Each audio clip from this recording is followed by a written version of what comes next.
अस्सलाम वालेकुम dear friend, welcome to Pakistan job 789। आज की वीडियो में आपके साथ बात करने जा रहा हूँ FBR federal board of revenue. Dear friend, federal board of revenue की जानिब से FBR की जानिब से लेटर अनाउंस किए जा रहे हैं, जो कि आप लोगों ने 3 महीने पहले जो भर्ती के लिए भेजे थे, आप लोगों ने अपने स्लिप रजिस्ट्रेशन कराई थी, उनके जो जी रिटन टेस्ट के लेटर जारी कर देंगे। आज की वीडियो में आपके साथ मुकम्मल डिटेल और प्रूफ के साथ बात करने जा रहा हूँ। वीडियो को कंप्लीट देख लीजिएगा, चैनल को सब्सक्राइब और वीडियो को लाइक ज़रूर कर दीजिएगा।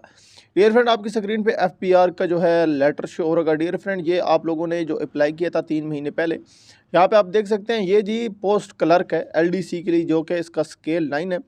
इनको जी लेटर भेजा जा चुका है। एक कैंडिडेट्स को आपका रोल नंबर लिखा होगा और लिखा हुआ है टाइपिंग टेस्ट। पहला आपका टेस्ट टाइपिंग टेस्ट होगा, उसका डेट और टाइम लिखा हुआ है। आगे इंटरव्यू होगा, इंटरव्यू का डेट और टाइम लिखा हुआ है।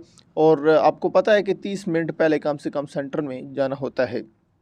अब डियर फ्रेंड, ये आपके दो ही प्रोसेस हैं। LDC का ये लेटर है और तमाम जो पोस्ट हैं उनके लेटर्स आप लोगों के पोस्ट ऑफिस में भेजे जा रहे हैं। आपने डाकखाने में पता करें, ये आपको पता कि ये 23 तारीख को रिटर्न इनका ले रहे हैं टेस्ट, और 23 के बाद फिर 24 को जो है आगे इंटरव्यू को, जो टाइपिंग टेस्ट पास करेगा उसका उधर ही इंटरव्यू वो कंडक्ट कर लें। इसलिए आप ना पोस्ट ऑफिस में पता करें, ताकि आपको बावक्त इस चीज़ का पता चल जाए और आप लोग अपनी भर्ती तक, अपने जो आपका नेक्स्ट प्रोसेस है, आप उस तक पहुंच सके। अगर कोई क्वेश्चन है डियर फ्रेंड, कमेंट में ज़रूर पूछें, आपके तमाम क्वेश्चन का आंसर मैं दूंगा। मिलते हैं नेक्स्ट वीडियो में। Thanks for watching. अल्लाह हाफिज़। पाकिस्तान जिंदाबाद।